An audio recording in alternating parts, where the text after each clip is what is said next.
Tell me, though, what's his technique? That last strike, it seems invincible.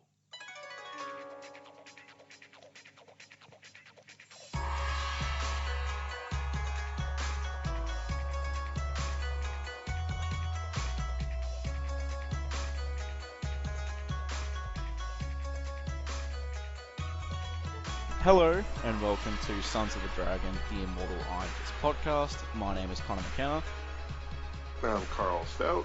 And this is episode 8, covering Marvel Premiere 22. 22. Death Iron is Fist a Ninja. versus... No, it's Iron Fist versus the Ninja. Oh, no, it's Death Duel with the Night Prowling Ninja, the ultimate Kung Fu showdown. Alright, we're all right. Despite the fact that the ninja doesn't use Kung Fu, I'm assuming. No, he can't. Because in this issue, well, I won't ruin it, but where he's from, Kung Fu is not from. It should be pretty obvious where he's from, I guess. Yes. Ninjas are Japanese. Before we get started, I'm just going to go on a little rant. Uh-oh. Yep, you know it. Already? Yep, because generally before every podcast I'll Google Iron Fist to see if there's any news. And there's more rumours. But this time, the rumours are that the Punisher series will be replacing the Iron Fist series. And you know who the source is? No. Peeling Orange. I don't know what that is. Peeling Orange. Who takes that seriously? Oh, you're First, beeping that out. Yep. First it was Moon Knight. Next it's Shang-Chi. Now it's Frank. Now, on the basis of all these rumors alone, you should not take them seriously. So next week, is it going to be Howard the Duck? Probably. Or it's going to be Daredevil's twin from... It's going to be Mike Murdock, his split personality. That's what they're going to do. Actually, I wouldn't mind that. That would be cool. But anyway, I just thought I'd get that out of the way. Because, yeah, it's just getting pretty obnoxious. I'm sick of Iron... Leave Danny alone! I'm sick of him being used as a news clickbait whipping boy by all these stupid blogs. Think of it this way. If the Netflix series never happens, the prices of the back issues might actually drop down to reasonable again. Yeah, that's a bit of consolation, but unfortunately not enough. Now, we've already discussed why it's going to happen, or something will still happen, so we won't retread old ground. I just thought I'd point that out. No matter what, he will be showing up. Yeah. As I said, the worst thing that could happen would be that his series is combined with Luke Cage's. Mm-hmm. And, yeah. So, on to... actually... What was happening in August 1974, all I could find is Planet of the Apes 1 came out and Savage Sword of Conan 1 came out. 74? You mean 75? Oh. Yes, it's 75. Really? Yes. Huh. Inside it says copyright 1975. Volume 1, number 22, June. June of 1975. Oh, yeah, actually, you might be right. I would hope so. I'm holding a real issue. God, what am I smoking? I don't know what they smoke down there in Australia. They smoke didgeridoos. They do not. They smoke rain sticks. Now, one of the most interesting things about this issue, which anyone that has a reprint of the many different versions out there, whether it be the Essential or the Epic or the Masterworks hardcover, is you don't get the letter pages, you don't get the advertisements. And the letter page, which is horribly called Iron Fistfuls, which sounds like some odd gay porn. It's terrible. Has two very long-winded, for the most part, hate mail. Wow. Commenting on artists not being up to par, good artists like Larry Hama pencils being choked to death by someone else's ink, and the fact that Iron Fist takes half of issue to fight 4 untrained thugs, but then goes up against the big league villain fighter and does it in 2 pages. But they have a point that the art's definitely taken a step down. Unless they're trashing Larry Hama, then they're wrong. But no. Okay, they're saying good. His pencils are incredible, yet they can't even breathe under Dick Giordano's ink work. Yep. Yeah. But then they comment how Dick is one of my favorite artists, inkers rather, a true artist, but in those 2 issues, he's just smothering Hama's pencils. I've also noticed, actually, since you mentioned it, it seems to have gone to bi-monthly now. Mm-hmm. Which might indicate early troubles, I guess, that the series will run into. I'm trying. When exactly did it go bi-monthly? I don't know, because this one says June, and the following one after this is September. No, August, sorry. Yep, it is listed as August. This issue also has the full-page ad for Count Dante, deadliest man alive. March was the previous issue. Huh. I mean, did they really take that long to do all that really crappy coloring? I don't know, but I honestly think that this issue right here, 22, is drawn by more than one person. Because it's such huge inconsistencies. And I'm talking even panel to panel. Yeah. Like someone else stepped in to help draw a panel here and there, and it's bad. I mean, do we have I don't know. Yeah, the issue before is listed as March. Yeah, from and then March to June to August. Yeah, and then January was before March. So that means maybe we've been recapping what's been happening wrong all along in 1975/4. That's not a nice thought. Well, obviously I've messed up the dates. Did you find anything on whatever this date is? Honestly, I didn't look. Usually, because I have the original issues, I just looked at what's plastered on the bottom of every other page. Like we have even Shang-Chi, Master of Kung Fu. Can he survive the rampage of Razor Fist? So I believe Iron Fist does fight later on quite a few times. So it starts going bi-monthly with after issue 19, which coincidentally issue 19 was Larry Hama's last issue. So they must have started running into troubles, or just the book started not doing as well. Because after issue 19, the next one was January, and people waited 2 months for Batroc and that cover where there's like a weird thing with his face going on. Alright, well, let's get back to Death as a Ninja. Now, they changed up the opening paragraph on the first page. Let's talk about the cover. Yes. It's obviously very reminiscent of Marvel Premiere 15. Very. He's got... Matter of fact, is he in the same exact pose? Let me look. I think it's more exaggerated, this pose. Oh, well, he's a little more tilted to the right. I'm going to have a look now, too. If you take Iron Fist 15 and turn it clockwise, or counterclockwise, to where his left hand would be facing noon, or 12, the top of the clock, he is then in the almost exact same position, just his head's looking in a different angle. And his collar's removed.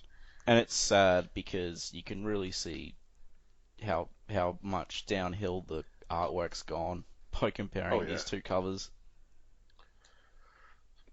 The issue following this is a step up art-wise, definitely, but this one is I'm going to say by far the worst. I think it actually is worse than the last issue, and it Really? starts with I think it starts with a really good tight page, and then there's there's panels in this comic that look like the guy was holding the pencil in his butt, literally. It's better than the Batroc issue, though. Mm. I think that's the worst issue we've done so far. But back on the cover, he's fighting Yes, three cult members, and I guess this artist, whoever this artist is, because I don't think it's definitely not the interior artist, because the style is completely different again.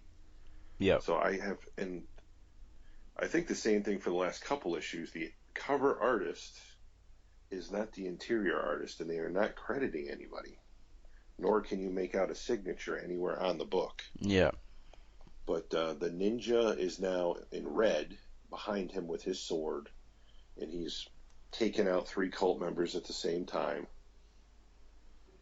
all with different appendages.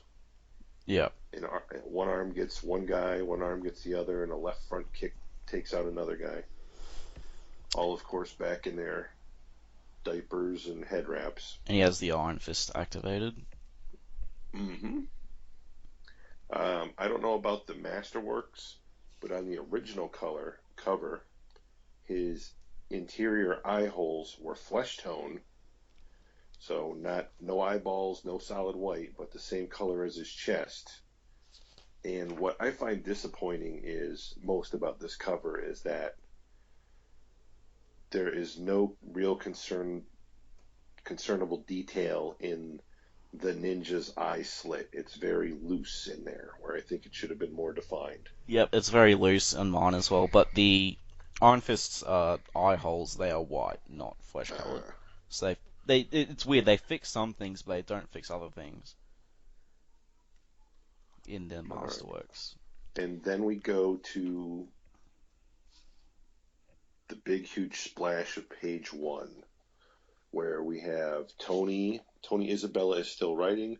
Arville Jones is supposedly the artist, but I find it, first off, completely hard to believe, considering this first page is artistically not like the last 2 that Arville has drawn at all.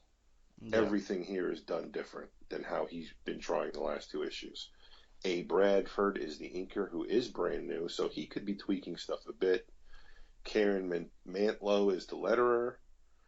And Karen, I have to say, right here on page 1, you've already proven that you don't know how to work with space when you make the bottom letterbox cut off part of a character's foot.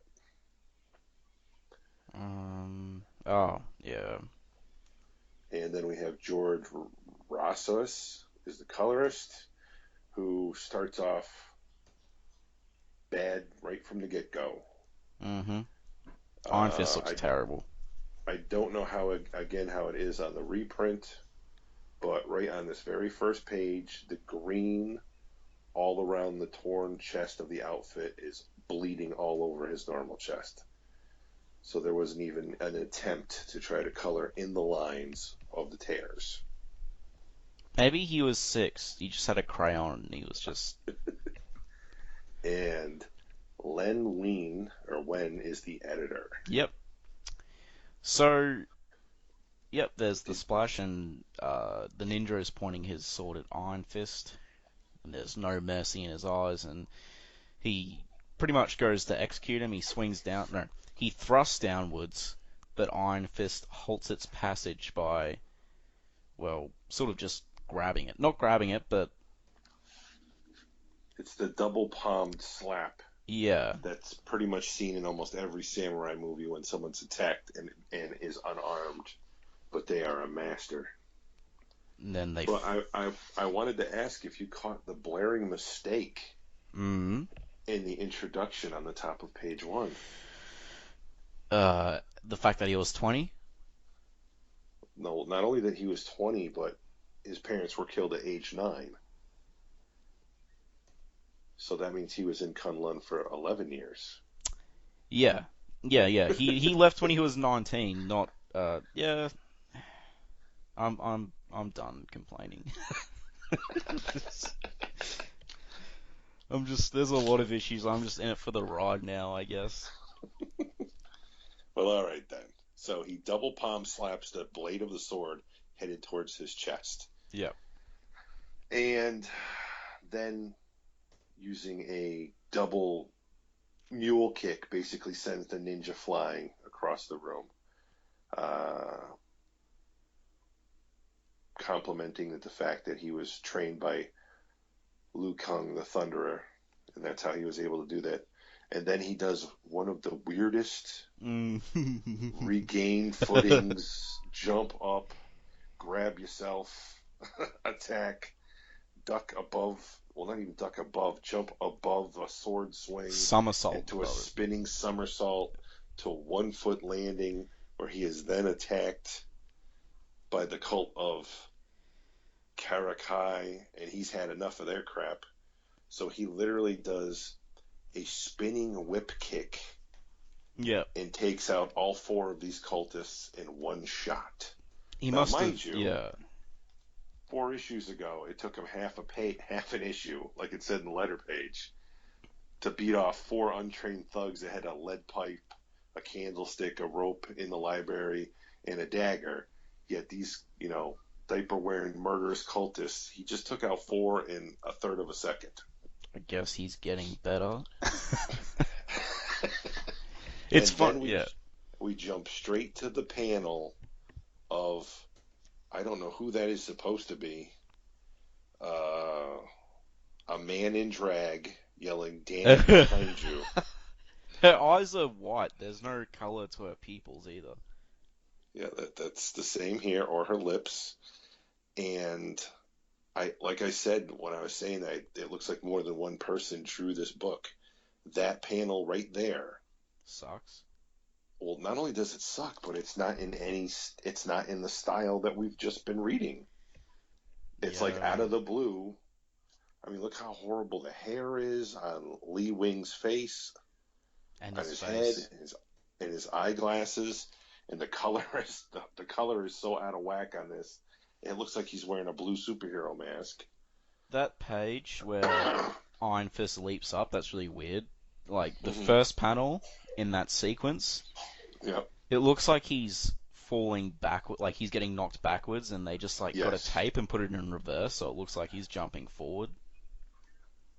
I don't know, I'm the only one who got that impression, but I expect to see it in, Funniest Home Videos or something. It's bad. Yeah. So there's more fighting, shockingly. The ninja jumps back in. Danny steps to the side, and this time the ninja is out in the open. And now the cultists all jump on the ninja because they want him dead too, because he burned up their book. And of course, the ninja is not having any of that, and he's been killing them this whole time. So he takes out a few more with his sword. Yep. And then the cops come in, and they're like, "What the hell is going on?"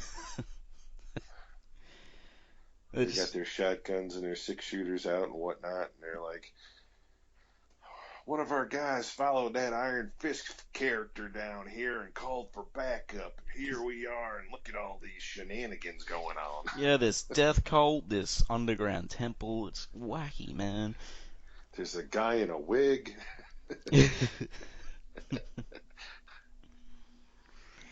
So they get over to the wings, and they're telling them to, chill out. And the cultists are already attacking the cops, and then we see the sisters.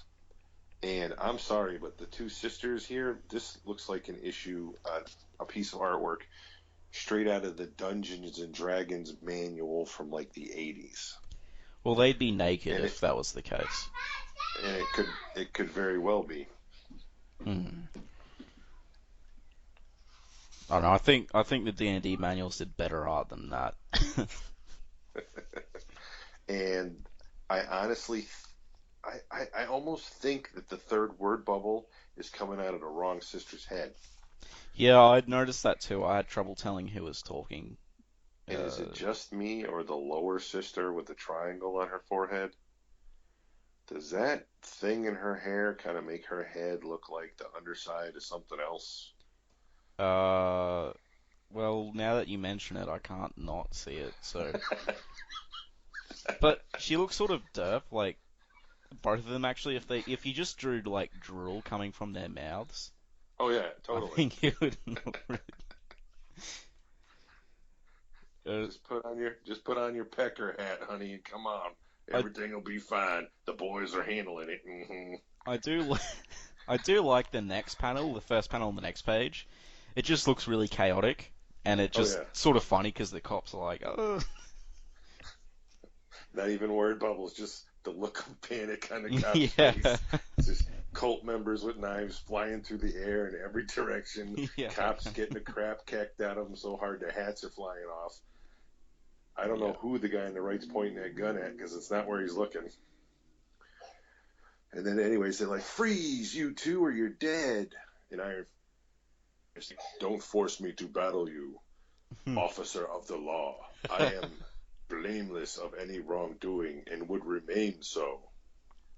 So the writing has also taken a step down, I think. What again? How's that possible? Well, he's talking like straight out of a bad kung fu flick now. "Yeah, tell that to Harold Meacham, the guy you offed." And Colleen puts in her 2 cents that no, the ninja killed him out here, and the dad's like, "He'll never confess." And then, of course, whoops, "Confess to killing the old fool. I revel in it. Ha ha ha. Of course, I killed Harold Meacham. He tried to shoot this dog from Kunlun. My plans at this time called for Iron Fist to live. Those plans have changed. Or my name isn't Mojo Jojo." Wow. That's from Powerpuff Girls, Yeah. if you don't know. "Iron Fist will die. But since Immortal seems determined to interfere in this matter, I have no choice but to take it elsewhere." To the dark side of the moon. Vanished. So he throws another smoke bomb and causes them to vanish. And then the writers took the biggest bong hit in history. Well, it helps the issue. Passed it to the artist, and they went for it. This is where the issue gets a lot better. Like, the art's a bit wonky still, but at least you can use the excuse that it's in some trippy alternate dimension. So There's only 3 things missing from this story right now. what are they? Doctor Strange, Brother Voodoo, and Silver Surfer. It does look very much like a I haven't read much Silver Surfer and Brother Voodoo, but I've read a fair bit of... Well, not a fair bit, but I've seen Doctor Strange pop up, taking Spider-Man to these dimensions, and it pretty much looks exactly like this. Yeah, pretty much spot on. It's the whole alternate or other dimension realm with the mystical clouds and lightning strikes and, like limbs melting through other portals and it's stars in the distance and odd shapes and whirlpools and people upside down all of a sudden. And it's done well. I like it. And we find out that, well, not immediately, but we find out that he is a sorcerer. Well, he was a samurai in Japan, and they fight, and he thinks he killed Iron Fist. So then he goes and he starts his monologue, the typical villain monologue. Well, we're gonna skip ahead that far? Which is usually done. Like I said, it's a big fight where they're floating in space. He's upside down, he's right side up. Iron Fist can't seem to right himself. He's dodging a few shurikens. He manages to get out of the way of 1 or 2 sword hits, but gets sent flying through this funky universe. He's pretty much it's like zero gravity for him. He's sort of just hyper going through. But there's some pretty nice panels there. They're a bit hard to describe, which might sort of be the point. But, yeah. Anyway, you were saying? Yes, the huge monologue. Yeah, he throws Iron Fist off this rock, even though there was no gravity anyway, which is weird, but whatever. Well, yeah, it's kind of weird. He hits him at one point. He flies backwards. He crashes against this floating rock thing, and then the ninja guy actually puts his sword away and does a axe chop straight down onto Iron Fist's chest, which caves the rocks out from underneath him and sends him hurtling down into a tentacled whirlpool is the only thing I can describe it as. and then raises his fist as if he now has the Iron Fist. He doesn't, and though. yells, I think that's just, yeah. Yeah, who knows? Did you feel that death blow, UT? For it signaled not merely the slaying of a callow youth, but the death knell of Kunlun as well.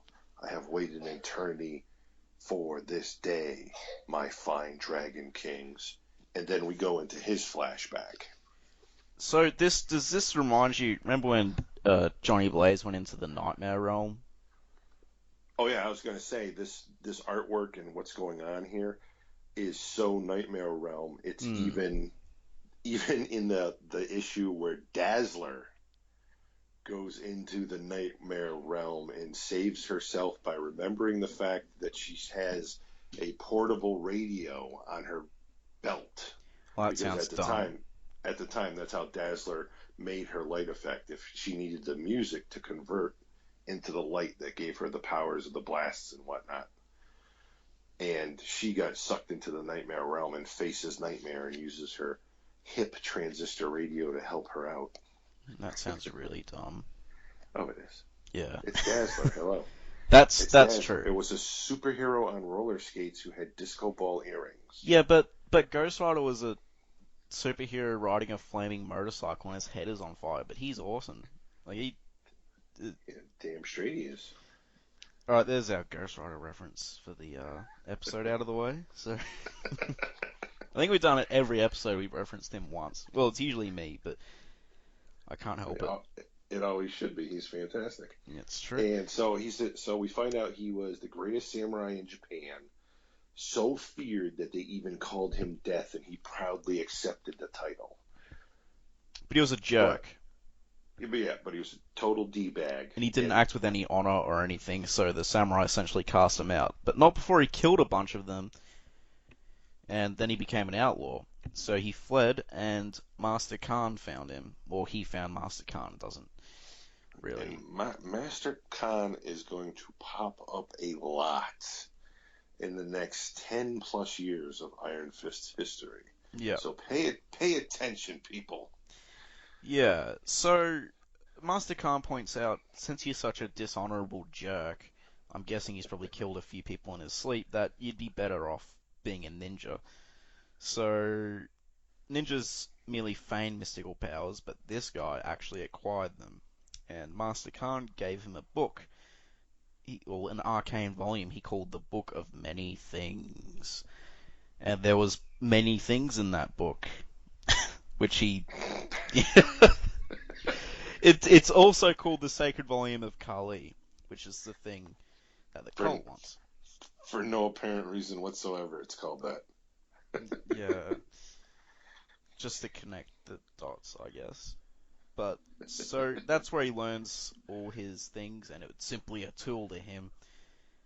And he read of Kunlun in it, and how they were a threat to Master Khan, and they had skillful warriors, so he's like, screw it, I'll invade by myself. So he invades, kills a few people, but then Lei Kung beats the crap out of him. And, well, citizens arrest, I guess. And UT condemns him to be trapped inside the very book he was using. Well, hold on. There's a bit of information in that one panel. Yeah. He is bound with rings of iron, yeah. a metal that weakens mages of the Khan's order. And then he was brought forward to UT. And then in the little apostrophe there, it says, which explains why the ninja couldn't possess the professor in the last issue. And they promised last issue. Yeah, not until Iron Fist freed him of the iron handcuffs did the professor change into the ninja. So someone actually thought a little bit ahead there. Well, I mean, they did have that glaring thing at the end of the issue saying, we'll promise we'll explain all this. Mm-hmm. So, I guess that's it. So, for some also unknown reason, he apparently brought the book with him to Kunlun, because that's what you do. Well, how's he going to get back from Kunlun if he doesn't bring the book, really? By remembering the spell to get you out. Yeah, but he's an idiot. So, I don't know. So they somehow strip his physical form away and imprison his spirit into the book. Yeah.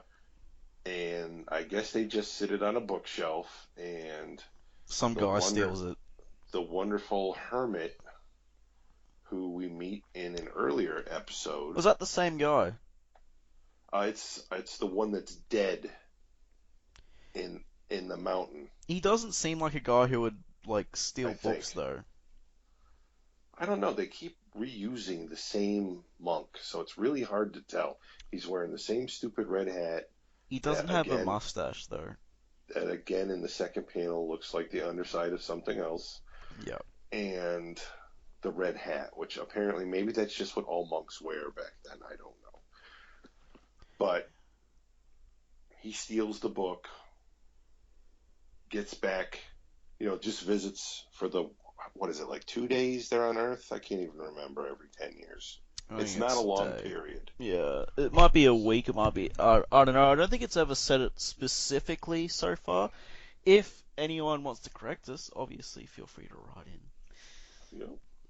But he comes back to the mortal plane and is jumped by a member of the cult of Kali, who kills him and takes the book, and apparently he opened the book and saw fancy words and stuff in there and decided that this must be part of theirs cult culture. So he took it to them. He takes it to them, and actually he is under the influence of the ninja. So the ninja thinks this is going to get him freedom. Yeah. And he thinks if this guy brings the book back to the cult and then passes it on to their leader, which apparently had reports of these leaders were supposed to be, supreme and divine and all this, only to find out that these reports were grossly exaggerated and these people were barely literate. I remember this is what they're writing. I don't know any real bias on the education of the cult of Kali, because I think it is actually a real cult. Well, this is like 100 years ago, so. And the book was placed pretty much, now called the Sacred Volume of Kali, placed on an altar, and was never to be touched by anyone but Kali's self-determined descendants. And this enraged the ninja. I just want to stop you there. It can't be the same monk because this was a century ago. Right, you're right. It's 100 years ago. Continue. But that same monk outfit held strong, though, didn't it? Oh yeah, he inherited these clothes or just found them on the road. And in the ninja's rage of now still being trapped in this book and just put on a pedestal, and no one is trying to figure out how to get him out. Yeah. Uses what power he has to reach outside of the book and actually unleashes more power than he thought he was capable of, and causes a huge earthquake, which causes the entire temple to collapse, trapping the book in a pile of rubble for over 100 years until Professor Wing comes along and uncovers the book. We know what happens from there. The cult is constantly trying to assassinate Professor Wing, who's trying to decipher the book, and when that happens, he turns into the ninja, or gets possessed by the ninja and takes them out. And I don't think Professor Wing is aware of this. Right, and it's also two reasons.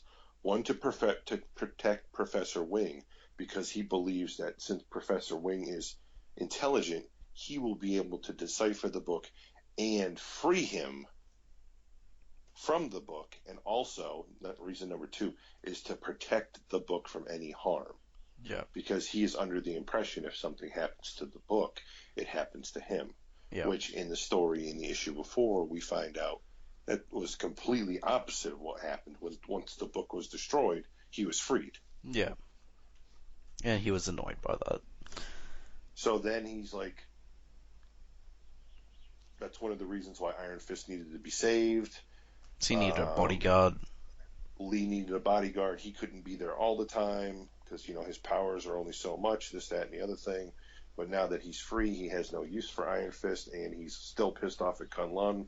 So now Iron Fist needs to die too, and that's exactly what he did. Also, Iron Fist looks super goofy in that panel where he's recapping, like his. I kind of like the cheetah spots around his fist. But he looks like Kurt Angle with that lack of neck, or I don't know. Kurt Angle. I mean, Man. the art during this flashback, it was okay. I guess the coloring, it was wibbly wobbly. Some bits are good, some bits weren't so great. That's the best way to describe it, I think. Mm-hmm. It's hit or miss almost every panel. Yeah. Where he gets sucked into the book, that looks cool. Mm-hmm.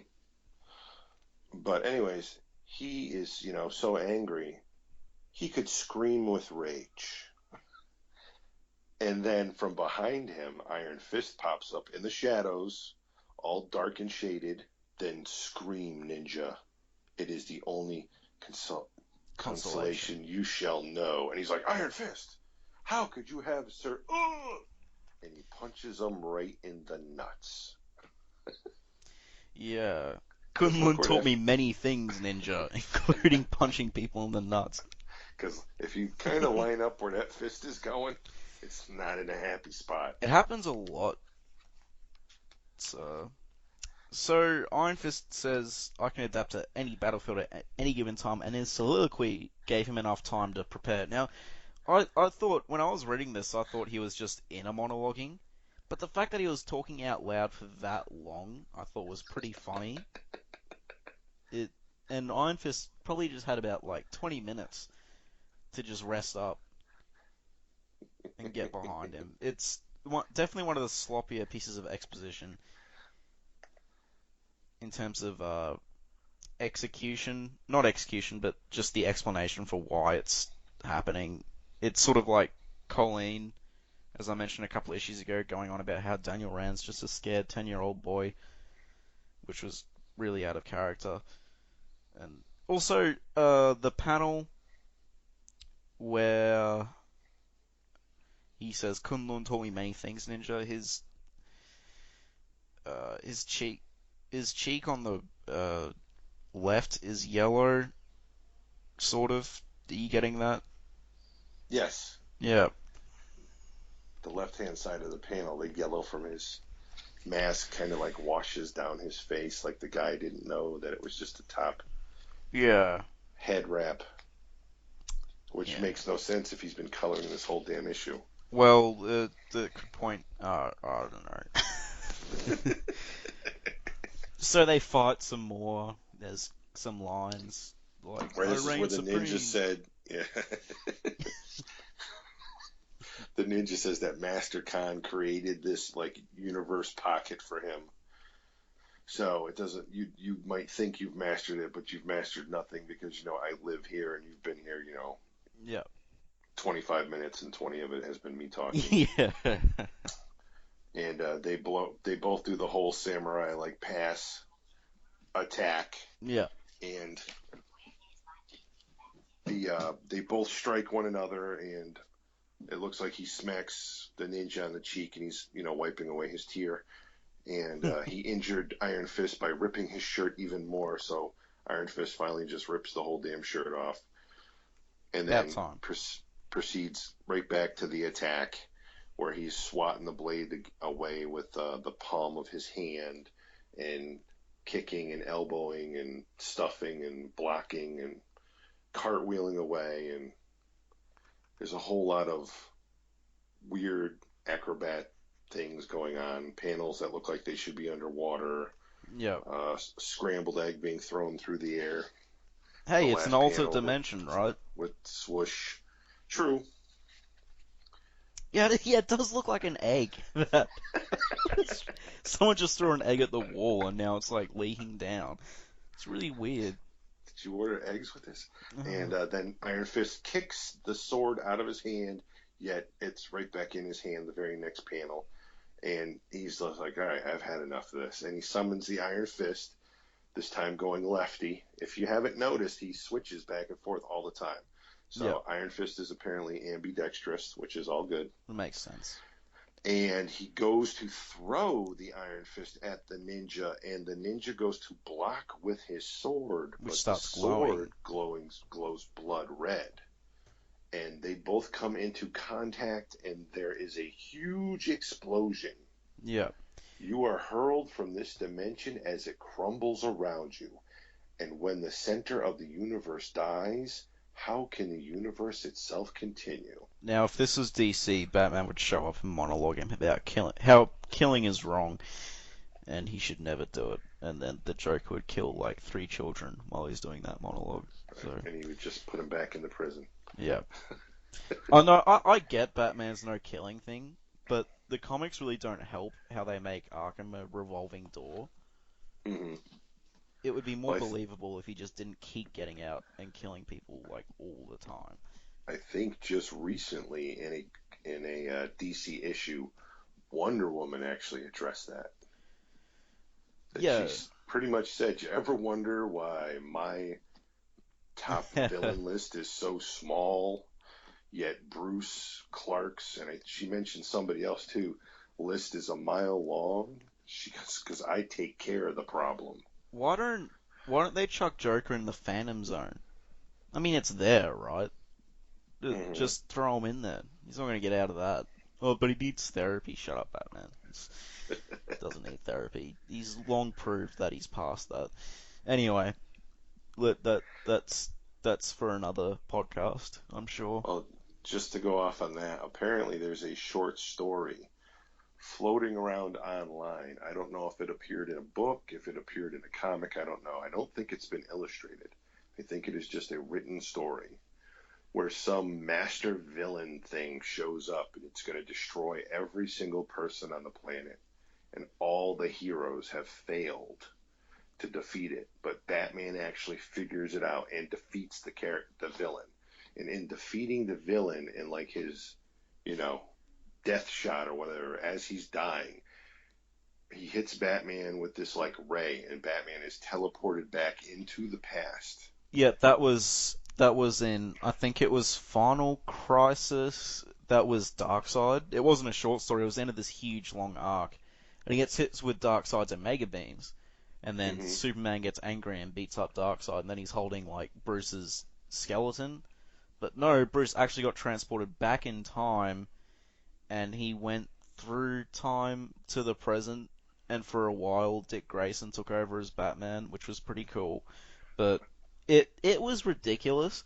Very ridiculous. That's exactly not where this story was going. Oh. He gets transported back into time, doesn't know where he is, but he's somewhere in Gotham.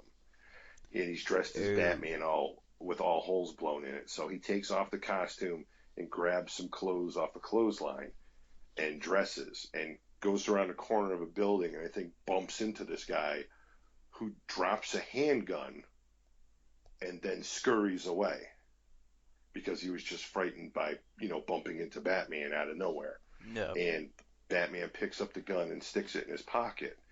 And he decides to turn around and go in the same direction this guy was originally headed. And up ahead, he sees young Bruce Wayne and his parents walking down the alley. Oh, God. And just realizes that he just interrupted their killer. And that he now has to become the killer of his own parents. So Bruce becomes Batman, or else the whole world would have died. Because Batman is the one who had just saved it. That's crap, though. There's so many... I mean, it sounds like fanfiction, because there's so many variables. If Batman never existed, maybe that situation never would have happened. True. All those little random events, and it's just, like... Yeah, I don't know. It's not written by DC, is it? Oh, again, I don't know where it came from. I just read somebody was commenting on it online, and I read it, and I'm like, whoa, that's messed up. And needless to say, in the story ends with him bringing the gun up to level them. Yeah, I don't like that. But needless to say, that's why we can't kill Hitler. Right. It's Batman's made to... I don't really like modern Batman because he's just made to look really stupid all the time, and that just makes him look more dumb. So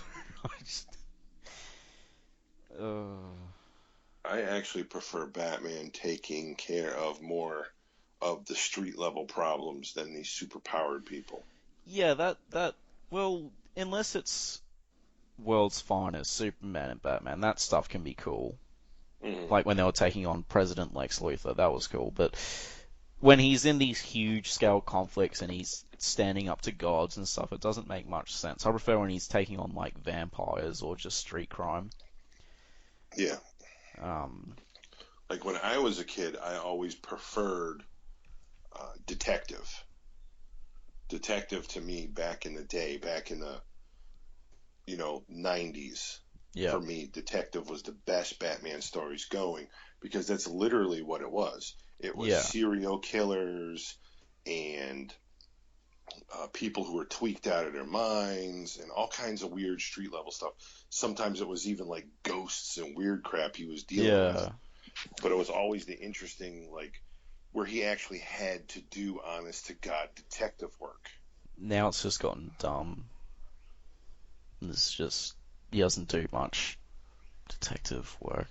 I mean, I've heard good things about Scott Snyder, or is it Scott Lobdell? I don't know, one of the two. I've heard good things about his Batman New 52 run, but I've seen pictures and it's like the Joker's face is cut off or something, and he staples it back on. Yep.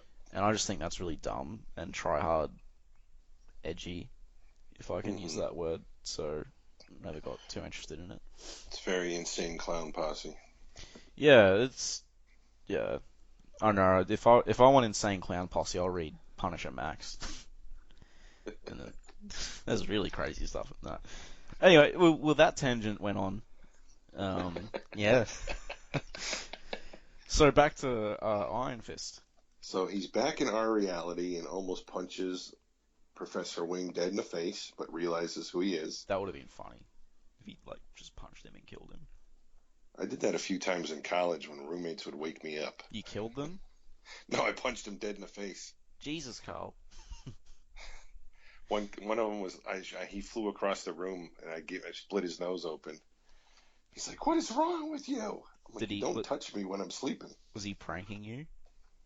No, it's just in the dorm room. It was giant room, but it was 3 different people per room, and I can't remember if he was trying to wake me up to go to breakfast or I took a nap and it was time to go down for dinner because we had a huge cafeteria we went to. Yeah. But I was dead asleep and he just went over and grabbed me, which is not something you do to people. Like, hey, bam. You must have a lot of friends. No. Your children are your friends, right? That's right. I'm being mean. I have 3 kids now. I don't have time for friends. So, yes, he wakes up.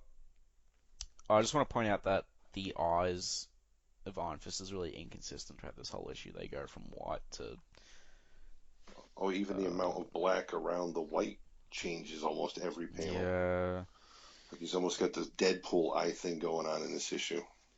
So, Professor Wing is still his usual cheerful self, and he says, "Totally unpossessed, my boy."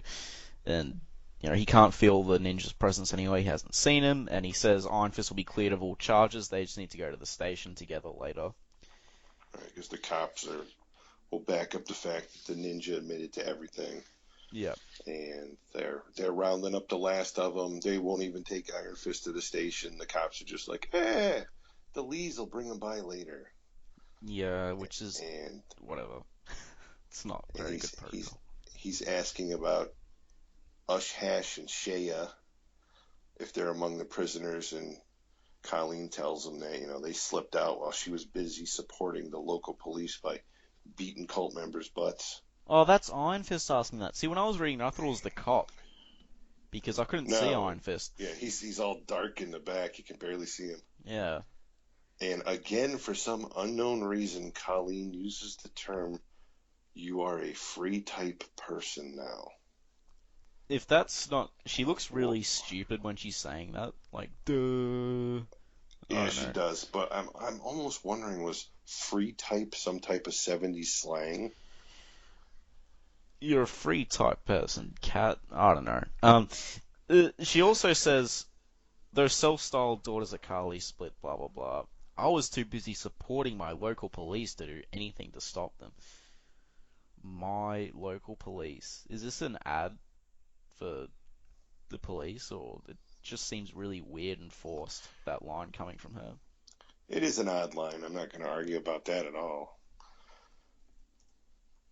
But then they're like, oh, it's all over now. And he's like, is it over? I've wasted the past 10 and a half years of my life in a meaningless pursuit of vengeance. Yeah. Your world holds nothing but bitter memories for me, and yet I cannot return to Kunlun for 9 years. The one man who knew how to enter the city other than the appointed times is dead. And that's a question that I'm glad is brought up, because, yeah, he has wasted the past 10 years. Well, not wasted, but he thinks that. And then we go to the final page where we're first greeted with one of the oddest looking panels with his eyes going in two different directions. Where, he may be the pride of Kunlun, but this world holds nothing but bitter memories for him, and he can't even return to Kunlun for another 9 years. And the one man who knew how to enter the city at other than the appointed times is now dead, because the ninja had apparently a spell in his book to do it. Yeah. Which I don't think would have helped, because the book was destroyed. Yes. Because he had been trapped in the book for so long, he now memorized everything that was in it, but that was never spoken upon. Be worth a shot, I guess. And the professor is like, well, what about the man named Daniel Rand? And he's like, I don't even know who that is. And he's like, I've never taken the time to find out. And of course, Colleen is like, well, the police and the prisoners are gone now. Why don't you take off the mask and start finding out about this Rand fella? And he goes, perhaps. And then he takes the mask off, and that's the big... And it has the monologue, you are Iron Fist. Well, not monologue, second, but whatever. You are Iron Fist. You are also Daniel Rand, a man who today has begun life anew. Good luck. And it's the first time you see him, like, after he's become the Iron Fist without his mask on. Right. And I like his face. And he looks sweaty. Yeah, exactly. He looks very sweaty. His hair's all damp and stuff. I think I don't know, I really like his face. Except his eyes are supposed to be blue, right? They look grey there. Yeah, they're not colored at all in this one. But it still looks good.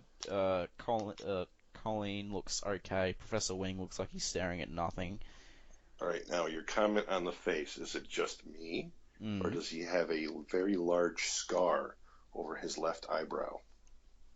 Yeah, that might have been from the recent battle. But that's true. That could have been intended to stay there, but maybe it was just an oversight.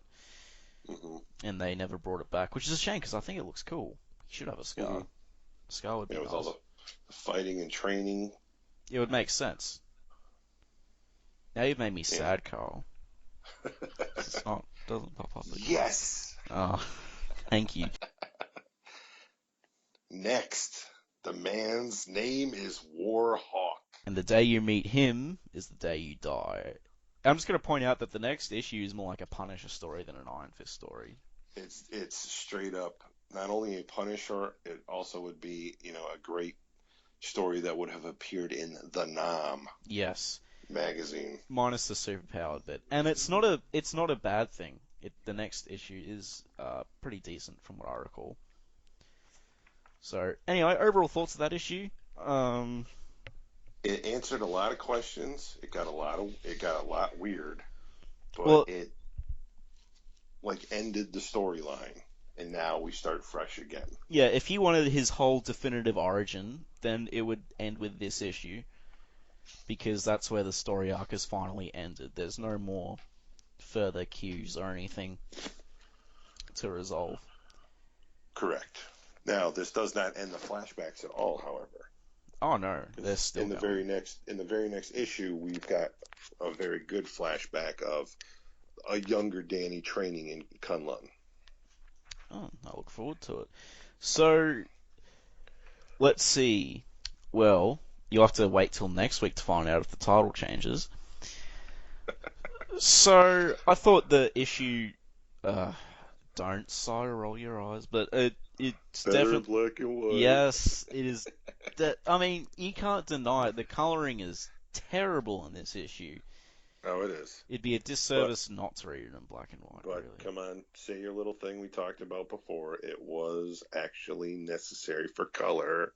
Yep, for the psychedelic sequence, it's pretty hard to tell what's going on in the black and white version. So why don't you buy both? And then donate money to us. No, we don't make money off this. I actually what I need to do is I need to get the Epic collection. Yeah. And then see if they cleaned it up even further. Yeah. So I can put original, Masterworks, and Epic side by side. I won't be getting the Epic collection for a while, I think. It's just... Well, that's money. because it's an arm and a leg down there. I can score mine for like $22 here. Yeah, see, it cost me about 45 down here. So, yes, do you have anything to add about that issue? Thank God it's over. Oh, it wasn't that bad. It wasn't that good either. That's true. Well, story-wise, it wasn't bad. It was hard to look at. Let's just put it that way. It's not as good as the last issue, but it's not as bad as Batroc Zalipa issue.